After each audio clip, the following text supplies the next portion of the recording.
బాధితులు ఆరోపించారు. వేలూరు జ్యోతి నారాయణ దంపతులు జేవీ బిల్డర్స్ ఇన్ఫ్రాస్ట్రక్చర్ సంస్థని స్థాపించి 600 కోట్లకు పైగా టోకరా వేశారని ఆరోపించారు. మోసపూరిత ఆఫర్స్తో కస్టమర్లకు బురిడీ కొట్టారన్నారు.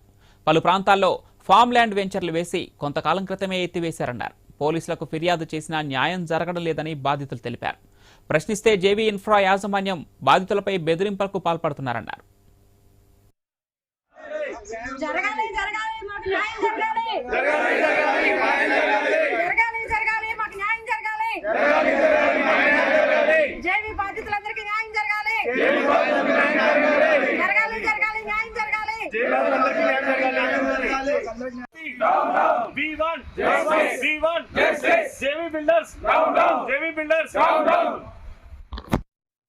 అసలు ఎన్ని కోట్ల స్కామ్ ఇది, ఎంత ఇచ్చారు ఛార్జ్ షీట్, ఈ రిలేటెడ్ ఇన్ఫర్మేషన్ కూడా మా దగ్గర లేదు.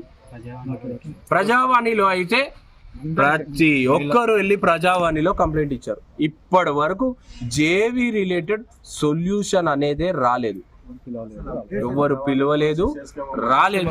వాళ్ళు కూడా ప్రజావాణి నుంచి ఆ పోలీస్ స్టేషన్ కి ఏదైతే కేటాయించిన పోలీస్ స్టేషన్కి వెళ్తే ఆ పోలీస్ స్టేషన్ నుంచి సిసిఎస్కి వెళ్ళండి. సిసిఎస్కి వెళ్ళి ఏం చేయాలి మేము? ఇప్పుడు ఇక్కడ మాకు ఫామ్ ల్యాండ్ ని అప్రూవల్ లేఅవుట్ కాకుండా లేఅవుట్ ప్రకారం చూపించి అమ్మాడు. లేఅవుట్ ప్రకారం తీసుకుని మేమంతా తీసుకున్నాం. సరే క్యాష్ బ్యాక్ మాకు కొంతవరకే వచ్చింది. సంవత్సరం మినిమం 15 నెలలు అలా వచ్చింది.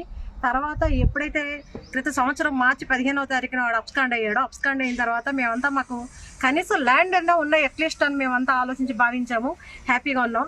కానీ ఈ లోపల వాడు ఇన్వెస్టర్తోనే వాడు కబ్జా చేయించాడు. లోపలికి వెళ్ళడానికి లేకుండా లేఅవుట్ ప్రకారం ఇచ్చిన ప్లాట్లు కాకుండా ముందు కమర్షియల్ పెట్టి కబ్జా చేయించి క్లోజ్ చేయించి ఇప్పుడు అందరూ కలిపి ఇన్వెస్టర్లు వీళ్ళు కలిపి గేమ్స్ ఆడుతున్నారు. ఇది నాట్ ఓన్లీ వడ్లగొండ అండి, పెద్దరామచర్ల, అదే జనగాం డిస్ట్రిక్ట్ సంబంధించిన పెద్దరామచర్ల అనే గ్రామం.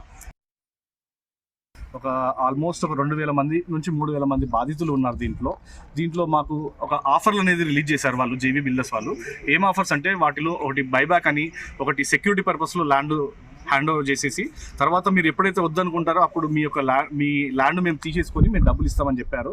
అలానే ఆ బైబ్యాక్ ఆఫర్లో ఏంటంటే 20 months 50 months అని చెప్పేసి స్కీమ్ చేసి దాంట్లో 20 months మెంబర్స్ తర్వాత పేమెంట్ అయిపోయిన తర్వాత మళ్ళీ ల్యాండ్ హ్యాండ్ ఓవర్ చేసేసుకొని మళ్ళీ మేము ఏదైతే ఇన్వెస్ట్ చేసామో ఆ డబ్బులు ఇచ్చేస్తామని చెప్పారు. సో అవి ఏవి కూడా మళ్ళీ మాకు తిరిగి జరగలేదండి. సో దానివల్ల మేము ఆల్రెడీ ఒకసారి ఈ ల్యాండ్ పర్పస్లో కానీ ప్లస్ అమౌంట్ పర్పస్లో కానీ మేము జేవీ బాధితులం అందరం కలిసి సీఎం గారిని కలవడం జరిగింది. సో ఆ సీఎం గారితో కలిసిన తర్వాత వాళ్ళు మాకు ఒకసారి హామీ అనేది కొత్తగూడెం